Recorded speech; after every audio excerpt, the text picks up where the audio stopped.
Dabar čia padaryta ką? Ant grebėstų sudėta paklotas, kuris dedasi grindinis. O turėtų Tyvek Metallic dėtis ir jisai dėtis va šitaip, kad kompensuot klasiko barškėjimą. Gali barškėjimą. Aišku, pagal instrukciją aš mačiau, taip rekomenduoja dėti.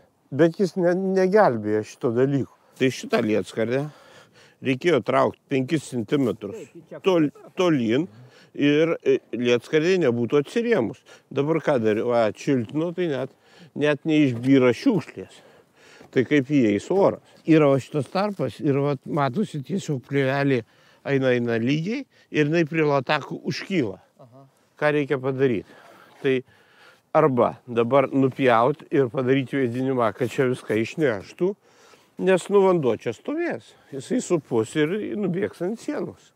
Būkim bėdini, bet teisingi. Šičia ventiliacijos užtenka šitom skylutėm išeiti orui. Bet lenta šita uždaro, uždedam šitą lankstinį ir jinai prisispaudžia. Reikia ją atitraukti. Šita lenta sustabdo.